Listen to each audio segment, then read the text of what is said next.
Hello and welcome to the Film Pulse Podcast. This is episode number 363. My name's Adam Patterson. With me today, we've got Kevin Rakestraw. Hey, Kevin. Hi. This week on the show, we'll be taking a look at Jeff Barnaby's Blood Quantum. We'll also be going over some more watching on the watch list and new releases on VOD and Blu-ray. Thank you so much for joining us this week. Please remember to review us on iTunes if you get a moment. That would be super helpful. A couple quick housekeeping bits. There will be a new Ryan Watches a Movie this week. We're on a roll. We're on a roll with this. Hey, we can't be stopped. Ryan is firing on all cylinders, and this week we had him watch a movie that he absolutely loved. So he adored it. Stay tuned for that. There is a new Saved by the 90s out now, so the April edition is out. We talk about dark comedies, including Serial Mom, Sonatine. We talk about Election. We talk about the movie Go from Doug Liman. Go. Yeah, do you remember that? Yeah. It's bad. This episode is releasing a couple hours after we normally post the episode. Normally, I post it around 8:30 in the morning on Mondays. This is coming out at noon because the movie we're going to be talking about is under embargo until noon on Monday. So apologies for the slight delay in releasing it. But we're talking about Blood Quantum. Now, the reason that this was under an embargo is because it surprise dropped on, or it is dropping on Shudder on Tuesday. So that's pretty exciting. This is written and directed by Jeff Barnaby. I have a synopsis here. The dead are coming back to life outside the isolated Micmac Reserve of Red Crow, except for its indigenous inhabitants who are strangely immune to the zombie plague. Now, we had Jeff Barnaby on the podcast, actually, years ago when he was... Years. Yeah, it was years ago. This was when he was promoting his first feature, Rhymes for Young Ghouls, which you and I we didn't love it, I don't think, but I think that we saw... I think we were on board. Yeah, we liked it, didn't love it. We saw a lot of promise there, and we got ridiculed mercilessly for our discussion about Rhymes for Young Ghouls on the podcast. I don't know if you remember this, but oh yeah, no, I remember. No, it was embarrassing on our end. It was. It was firmly entrenched ignorance on our end. I mean, here's the thing. We talk about a lot of movies. We talk about a lot of topics. When you talk about movies, you're essentially talking about everything. It's not just like the technical aspects, but it's the content held within. And sometimes you talk about a movie that has a type of history behind it that you're not entirely familiar with. So from time to time, you may be struggling to talk about things that you aren't incredibly well versed in. And when we were discussing Rhymes for Young Ghouls, we were talking about the native peoples of Canada, and we didn't know a whole lot about that. And I think we weren't trying to be experts on the subject. And because of our ignorance with that topic, we just got raked over the coals. And as a result, we wanted to have Jeff Barnaby on the show and discuss it with him. And it was really great. It was a really great conversation, if I remember correctly. This was, 7 years ago? That's so old. Good Lord. 7 years ago. Yeah, can you believe that? What the fuck are we doing? Yep. So anyway, 7 years later, he is back with his follow-up, Blood Quantum. And much like Rhymes for Young Ghouls, this is a genre film that has a very overt subtext to it. As I said in the synopsis, you're dealing with a zombie outbreak where all of the indigenous people are immune. Kevin, what were your initial impressions on Blood Quantum? First off, I want to say, how many zombie movies have we seen over the years in our lifetimes?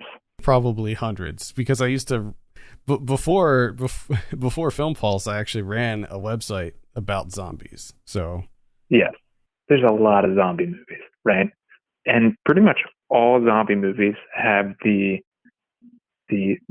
setup, right, where it's essentially where they discover the zombie outbreak.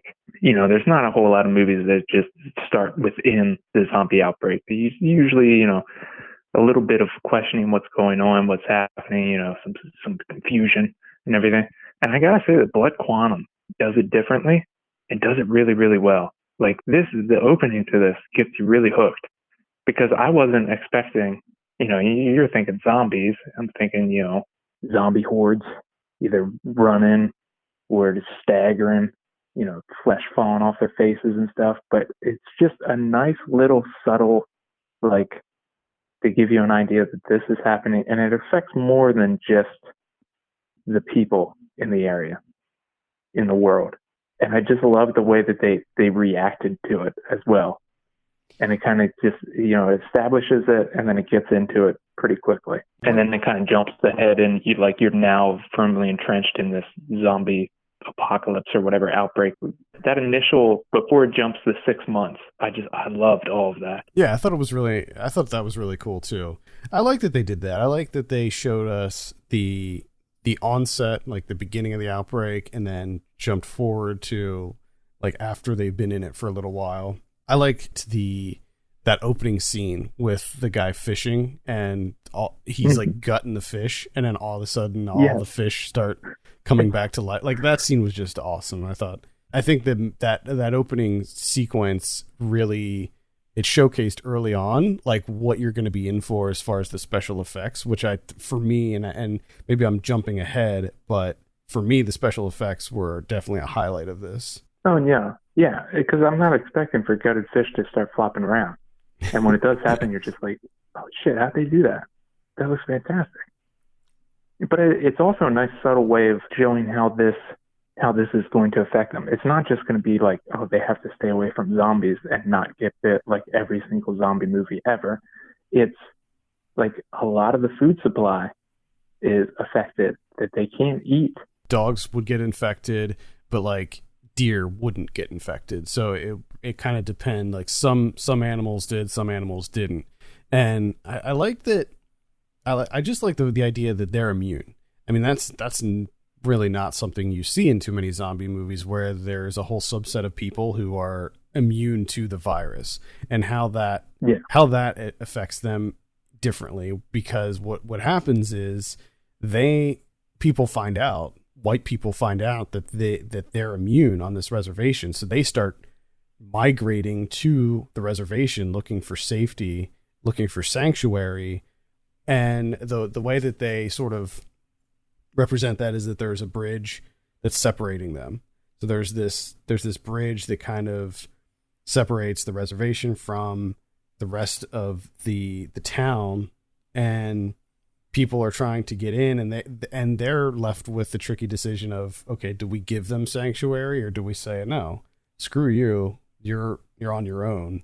And I think that leads to a lot of interesting conflicts within the movie. I don't know how much we want to get into specific plot things because this doesn't come out until tomorrow, but it goes to some kind of interesting places with that conflict.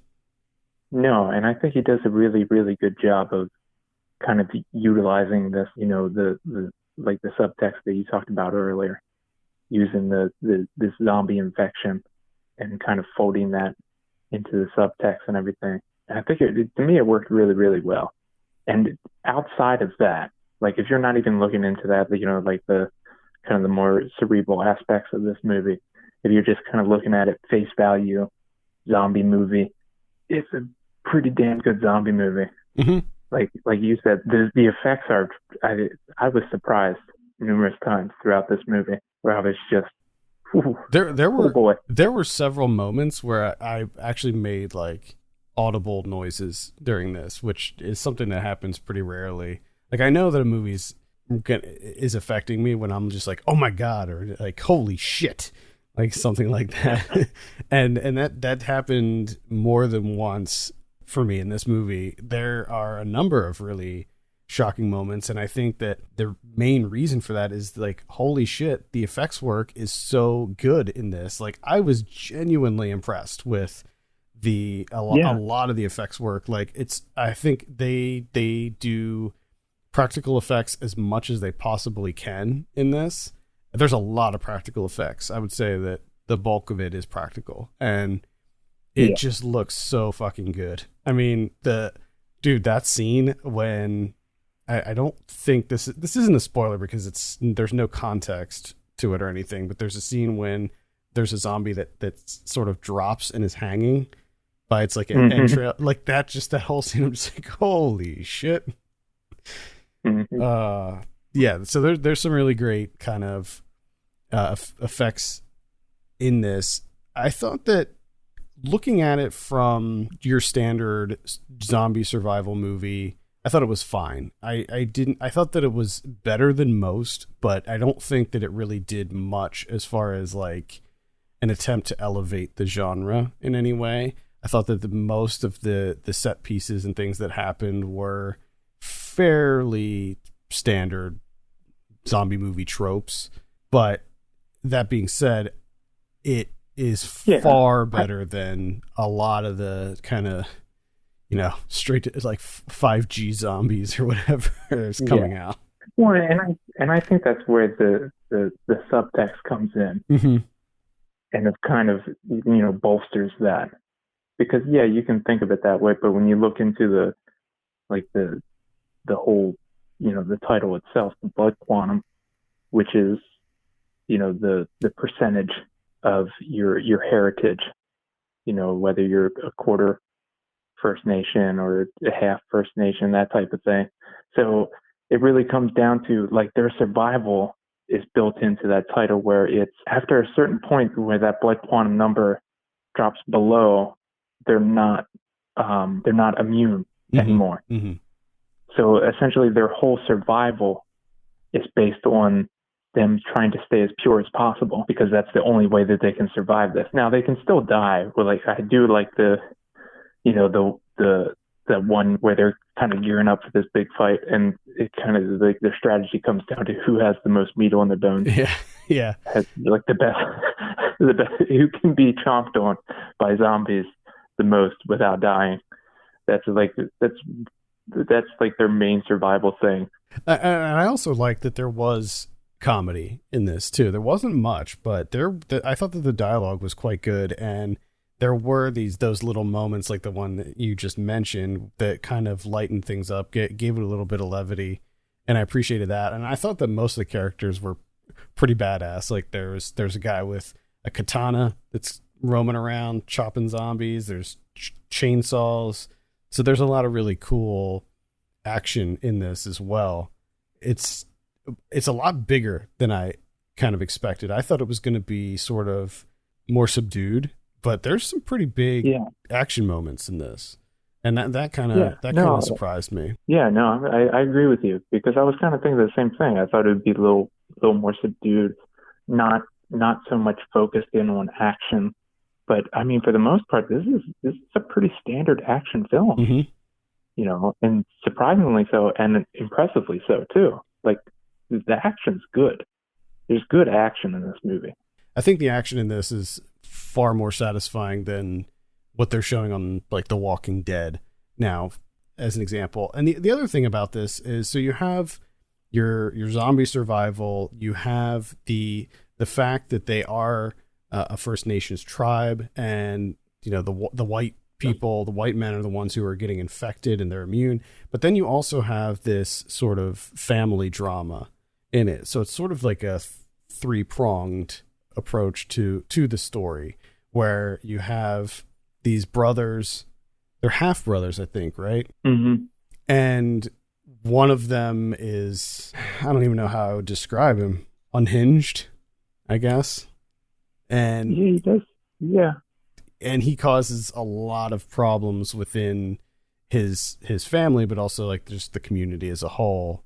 And so I feel like I think Barnaby does a pretty good job of trying to balance these three prongs, but I feel like sometimes these elements like take a backseat to one another, and I feel like, I don't know, maybe he could have focused on the family dynamic a little bit more and developed that a little bit more, because some of the actions that they take, I'm just like, I mean, I get it, I understand it, but I felt like we need to justify this a little bit more, especially what happens with Lysol. His name's Lysol, and the choice that he makes.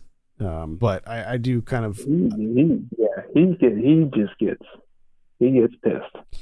Yeah, I mean, He gets pissed. I understand like where they're coming from. I mean, he's essentially saying here is that the white men took his manhood, right? So yeah, you have this whole family drama aspect of it as well, and then you have Michael Grey Eyes as Trailer. Now you may know him if you watch Fear the Walking Dead on AMC. I think he's on that show, so he's accustomed to the whole zombie thing. You have Ellie Maria Tailfeathers, who we just talked about her performance in The Body Remembers When the World Broke Open from last year. Yeah, I wish she had a little bit. Yeah, I wish she had a little bit more detail. Yeah, unfortunately, she doesn't have, I think, quite enough to work with here because the scenes with her are fantastic. But yes, I could have used a little bit more of her.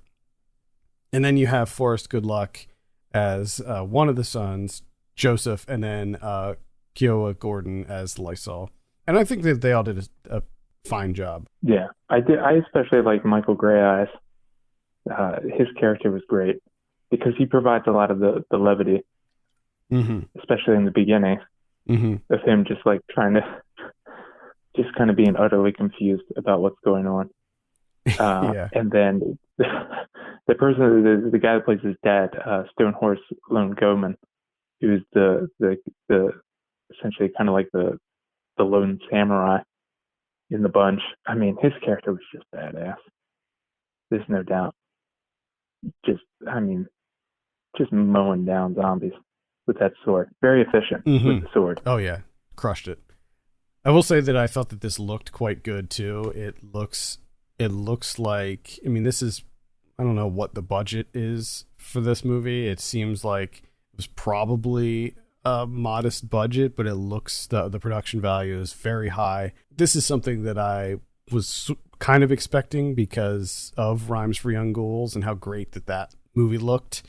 It's set in the 80s, early 80s, but there's no like, you know, overt 80s pop culture references or anything like that. Like it's just happens to be mostly it's just mostly vehicles. Yeah, vehicles and just the lack of technology, I think. Like obviously no cell phones or anything like that.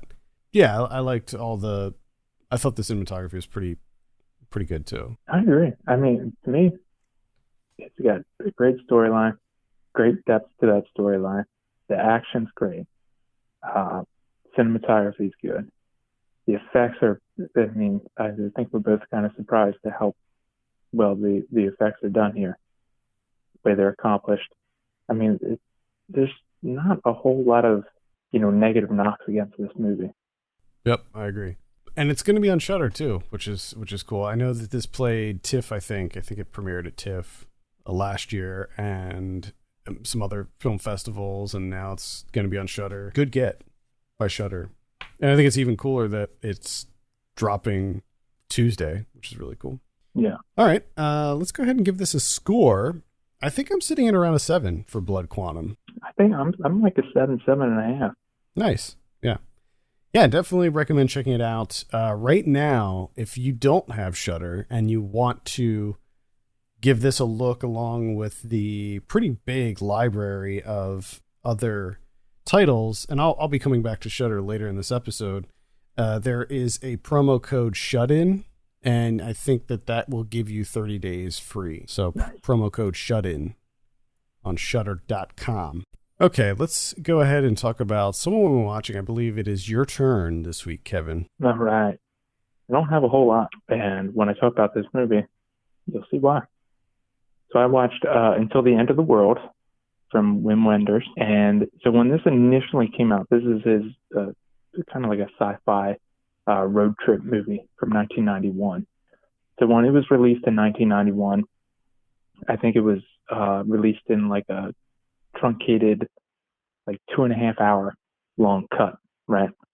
But on Criterion Channel, because this came out on Criterion on DVD or Blu-ray, but on Criterion Channel they have the director's cut, the full 287-minute film. Oof. The way he envisioned it from the outset, right? So this took up most of my time. This took quite a while to watch, to get through. And wow, wowza, this movie is pretty fucking incredible. I mean, it is, you want to talk about a road trip movie. It takes place in 20 different cities, 9 different countries, 4 different continents, right? So this is a sci-fi movie that takes place almost, I mean, they're everywhere in this thing. And they're essentially the woman at the center, Sylvie Martin, who plays Claire, she's trying to track down William Hurt.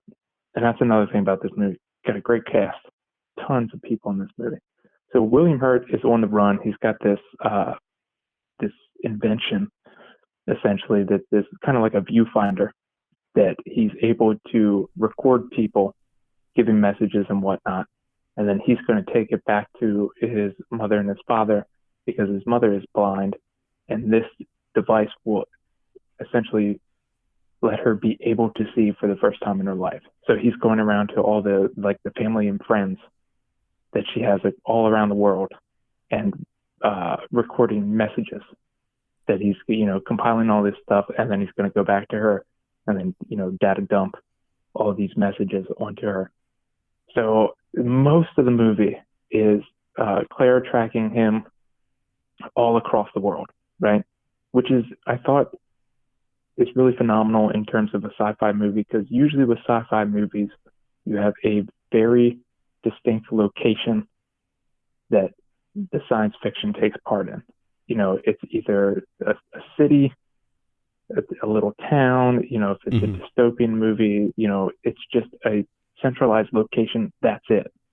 But here it's like the entire world, right? So you get to see like the technological advances and how, every country is dealing with this. And then on top of it there's this worry that an Indian satellite is going to crash land, and essentially it's going to wipe out civilization, almost like a precursor to Y2K, right? So you have that happening as well. They're kind of racing against the clock, and he's, going to get picked up. Her ex is played by Sam Neill, and he kind of joins the hunt, trying to help her track him, William Hurt, down. And so they end up getting to Australia with all the messages and everything. So you go on this long, extensive journey, right? It's about, 3.5 hours into the movie, they finally get to Australia. Everyone's there. Everyone's kind of on the same side now, because the satellite has crashed. So they're all kind of like waiting out to see what happens. They do the experiment, the procedure, and then it takes this very distinct, sharp detour where it completely changes after that, because they realize they can utilize this information to then go in and extract dreams. So you can see your dreams. You can record your dreams and then filter it through like the computer and turn it into imagery. And it gets kind of batshit crazy at that point. It just kind of completely devolves into this like nightmare cacophony of imagery and music. And it's something else. Man. I can't recommend it enough. I mean, for 4+ hours, there's something always happening. They're always going somewhere. They're always somewhere new. A new element has been introduced. Like, it's nonstop. Might have to take the plunge. Do this. Yeah, it's great. Do they just have the director's cut on Criterion, or do they have like the I think they just have the director's cut. That's it. I mean, that's the one I would watch anyway. I was just curious. Yeah, because I got to say, I mean, obviously, I think it cost them like $24 million to make this movie, and which is kind of insane to think of for a Wim Wenders movie. And like, once you watch it, the 4+ hours, like, it's inconceivable to me how in God's name you could cut that down into 2.5 hours. Yeah, crazy. All right. That's Until the End of the World, and that is available on the Criterion channel. I saw a couple Tribeca movies this week. Tribeca is making some of their movies available for coverage. So I decided to check out two of them. The first one is called 12-Hour Shift, and it is directed by Brea Grant, who we actually had her on the show ages ago as well, when she was promoting her debut feature, which was like this sort of apocalyptic story of friendship. And that was back in 2013 also. So it's been 7 years since she did another feature. She did a bunch of short films and stuff since then. But anyway, this is her sophomore feature, and it takes place in a hospital in 1998, and it stars Angela Bettis as a nurse who she's a drug addict, and she is, the way that she supports her drug habit is by selling organs.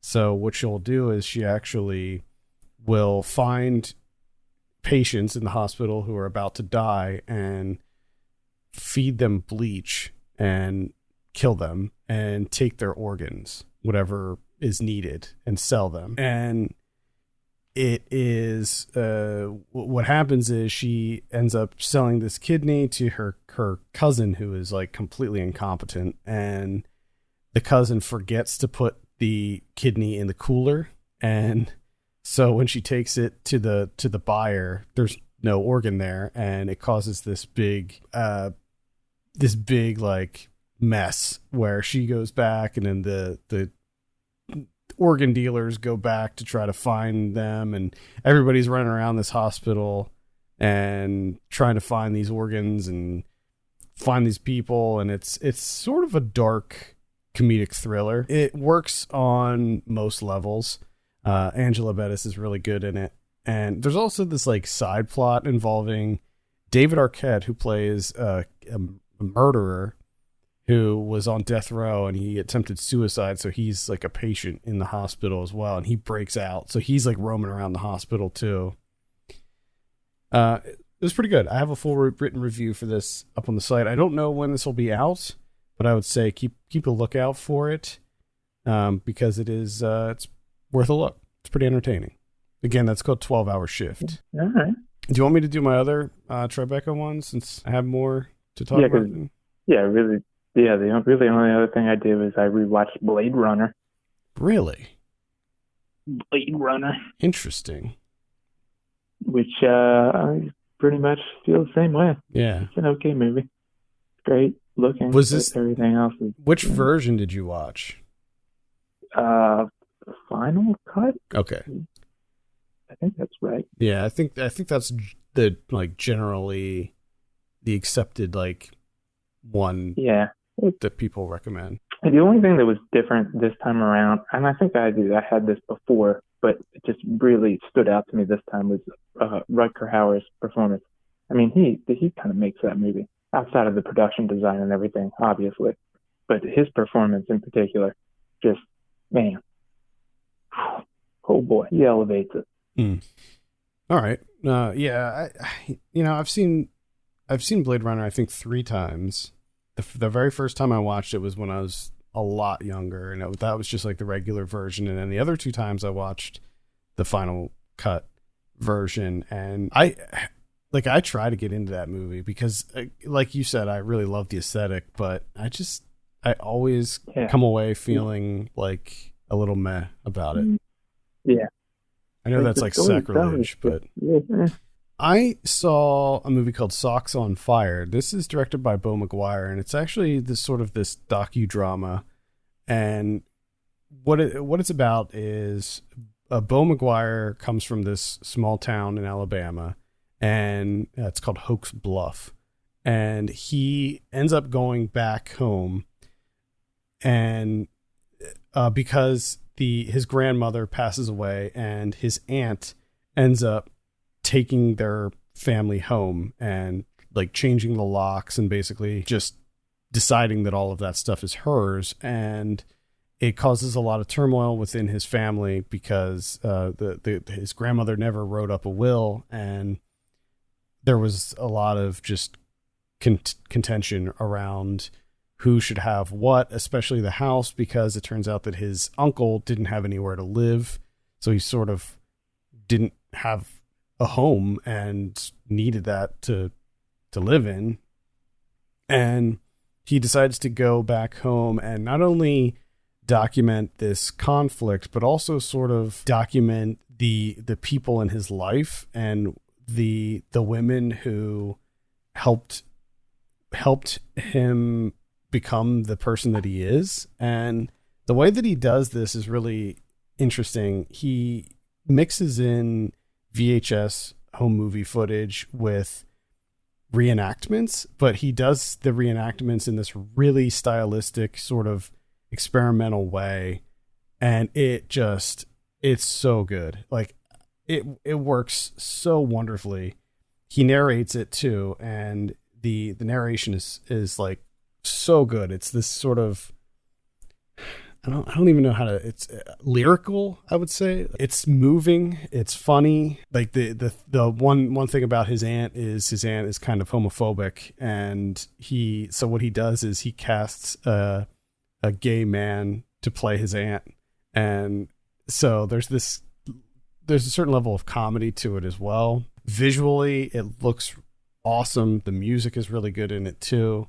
And I was just really surprised with just how kind of incredible this documentary is. And so I would definitely recommend checking out Socks on Fire whenever it comes out, hopefully at some point this year. It almost reminded me of like an Alma Harrell, Bombay Beach, Love True style, where there is this sort of theatrical element to the documentary where he hires these actors, but then like in the movie, you see him giving direction to the actors, and it sort of seamlessly transitions from like real footage to the reenactment footage. And he jumps back and forward in time too with the footage. So like some of it will be flashbacks like to when his aunt was young in order to sort of explore his aunt's mindset and where she came from and her upbringing. And it'll like jump to like when he was a kid. So he hires this other kid to play him as a young person. It's really kind of incredible. It's really entertaining too. I saw the Beastie Boys Story, which is the documentary that directed by Spike Jonze, that's available on Apple TV Plus. And right now, Apple TV Plus is free. So there's no subscription required or anything.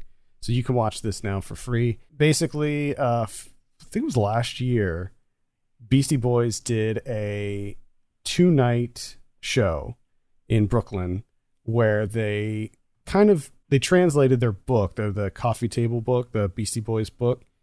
They translated that into like a show, and Spike Jonze directed it. And this is a recording from the second show that they did. And it's truncated. So this is 2 hours long, and the actual show was like 4 hours long. So while I would say that this does cover a lot of the history of the Beastie Boys, it skips over some things. Like it doesn't get into as much detail as maybe I would have liked. I would like to see just the full untruncated version, but I guess I can understand why a lot of people would want to see a shorter version of it. Either way, it's funny, it's heartfelt. If you're a fan of the Beastie Boys, I would say this is a no-brainer to check this out. It's quite good, and I'm a big fan of the Beastie Boys. So, I saw Bloodsucking Freaks from 1976. This is directed by Joel M. Reed.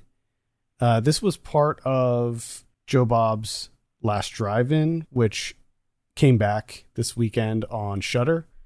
If you're not familiar, Joe Bob Briggs he's a horror host, and he did this like marathon, like maybe it was over a year ago. It was a while ago on Shudder, and the marathon was such a rousing success that he ended up doing like 2 more marathons over different holidays, and then they just gave him a show. And the second season started.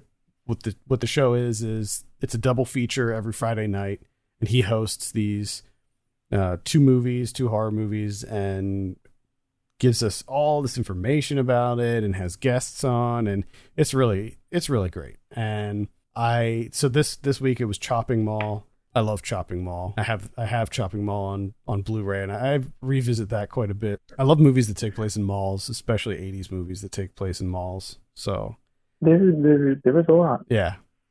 And there is something about them. There's just something about that location. Yeah, I love it. Something comforting about it. I don't know what it is. But anyway, Bloodsucking Freaks was the second movie, and I never saw this before. I was aware of it, and because of my awareness of it, I knew that this was not going to be one that I wanted to see. But because it was on Last Drive-In, I was like, you know what? I'm just going to do it. I'm just going to sit through this and see what happens. And it's pretty bad. So this is essentially about this guy who has this thing called the Theater of the Macabre in New York. And it's basically a theater show where he gets women and tortures them on stage, and everybody thinks that it's fake, but it's not. It's real. And it just kind of goes from there. It's really bad, and I can't really recommend it. It all looks very fake. I mean, because it's obviously very low budget, and being 1976, the special effects weren't quite, what they became in the 80s when like Tom Savini and like Rick Baker started killing it with effects. But yeah, it's still a pretty unpleasant movie nonetheless. It's definitely one of these movies that it just tries to go out of its way to shock you and be as depraved as possible. You see them they play backgammon, and they're using women's fingers to bet with, like chips. So they're like chopping off their fingers and using them as like poker chips to bet with on backgammon. There's a scene, probably the most infamous scene, is when this doctor shaves this woman's head and drills a hole in her head and then sticks a straw in and drinks like her brain fluid out of her head, and it just goes on from there. So yeah, I can't really recommend Bloodsucking Freaks. There's just not a lot here. There's really nothing redeeming about it. It's on Mubi too, by the way. So if you don't have Shudder, oh yeah, that's it. If you don't have Shudder, when you first said it, I was like, that name sounds familiar. Yep, on Mubi. Mubi and Shudder. Yep, one or the other. I think that's it. Oh, I did see Bad Black. I never saw Bad Black before. This is a Hollywood movie. I saw Who Killed Captain Alex. Wonderful. Yeah, never saw Bad Black, so I was like, you know what? Let me go ahead and do this. I'm gonna pull the trigger on this. This is on Amazon Prime, by the way. So if you have Prime, you can watch Bad Black on there. Nice. If you saw Who Killed Captain Alex, I think Bad Black is pretty much the same. I mean, there's not as many like big action moments in it, but the ones that are here pretty good. I enjoyed it for the most part. I think it's the inclusion of VJ Emmy in this.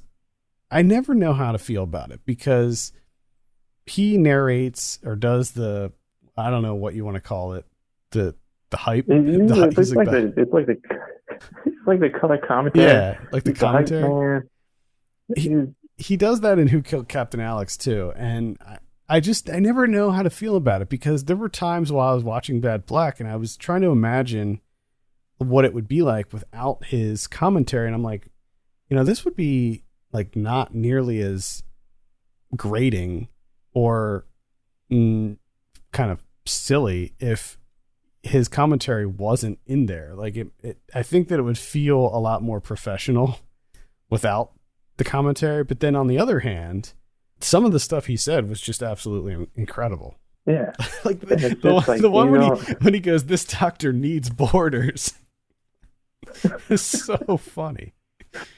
It's been a while since I've seen this movie, but now that I know that it's on Amazon Prime, I watched this back in 2017. I think oh yeah.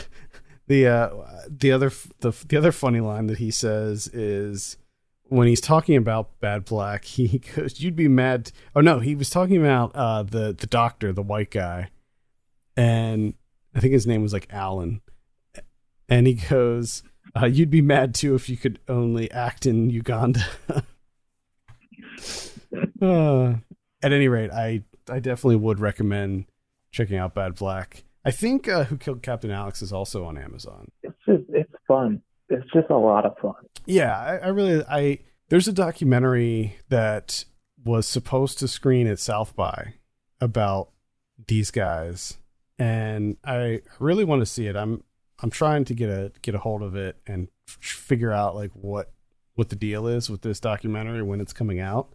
But you just have to love the ambition that these people have. Mm-hmm. Like, so ambitious. They're so dedicated to putting these movies out, and you have to have a lot of respect for them. And if you want to support them, they sell all their movies on their website, and the money goes directly to them. And they sell like t-shirts and stuff too. I bought a t-shirt, and that's what made me want to finally watch Bad Black, because I got a t-shirt, a Hollywood t-shirt, and they sent me like a signed photo and stuff. And it's really great. And I love supporting these guys and what they do. Yeah, love it. All right, let's take a look at what we have on VOD this week. On the 28th, we have Until the Birds Return. We have The Source of Shadows. Looks like a horror movie. We have The Incoherence. Looks like a comedy of some sort. We have Autism the Sequel, which is, there was, when was that? 2006. HBO put out a movie called Autism the Musical, which was a documentary. And this revisits the same characters, checks in with them, sees what they're up to now. Got 15 Years, Reawakened, Evil Has Been Summoned. It's a horror movie. No. On the 29th, we have The Engineer Imagines. This is a virtual theatrical release. It's a documentary about the guy who did the Sydney Opera House. Peter Rice. Yes, that's it. And on the 30th, we have Dangerous Lies. That's going to be on Netflix. And then on May 1st, we have Liberté. That's going to be a virtual theatrical release as well. We have All Day and a Night. That's going to be on Netflix. We have Bull. It's got Rob Morgan in it and Amber Harvard. Oh. Mm-hmm. We have The Flood. This is looks like some kind of action movie. Got 5G Zombies. We have The Infiltrators. That's going to be another virtual theatrical release. I think Oscilloscope maybe is putting that out. Our Mothers. That is also virtual theatrical. We have Deerskin. That's the new Quentin Dupieux. We'll be talking about that next week. Yeah. That is also a virtual theatrical release. And that looks like that's about it for VOD. Let's take a look at what we have on Blu-ray. Just One of the Guys from 1985. Remember that movie? Just One of the Guys. That was one that played on, I want to say, Comedy Central all the time. Oh my God, yes. Do you remember it was about I think she was a journalist, and she went undercover as a guy in high school. Oh my. Malabimba from 1979 is coming out. That's going to be on Vinegar Syndrome, I believe. Elvira, Mistress of the Dark from 1988. That's going to be an Arrow release. Deadline from 1984. That's also Vinegar Syndrome. The Lost Continent from 1968. Guns Akimbo from earlier this year. We have The Wind from 1986. That is also on Arrow. Radio Flyer from 1992. I remember that one. I remember Radio Flyer. Elijah Wood. My Girl 2 from 1994. It looks like they're releasing a Bad Boys collection that has all three of them. Dolly Dearest from 1991. The original My Girl from 1991 is getting a Blu-ray release also. Butt Boy is coming out. And The Incoherence. And that's about it. What about Criterion's this week? Oh, we got two Criterions. Both contemporary picks here. We got the Grand Budapest Hotel. Getting the old Criterion. Got a new documentary, new interviews, new video essays. All sorts of stuff. Yeah, we should have a review for that up by the time or shortly after this episode drops. Okay. I'm still getting through the bonus supplements on this. There's a lot of really cool like booklets and posters and extra things in the package as well. And then the other one is Miranda July's Me, You, and Everyone We Know, getting the Criterion. A bunch of special features on there, new documentary, another new documentary from 2017, the short film that she did, bunch of stuff. I remember liking that movie a lot. I do as well. I might have to revisit that one. Mm-hmm. Same. All right, I think that's going to do it for this week. Thank you so much for listening. You can send us your questions and topics to podcast@filmpulse.net. You can follow us on Twitter @filmpulsenet and @filmpulsekevin. And if you have a minute, please consider reviewing us on your podcast platform of choice. For Kevin Rakestraw, my name's Adam Patterson. We'll see you next week.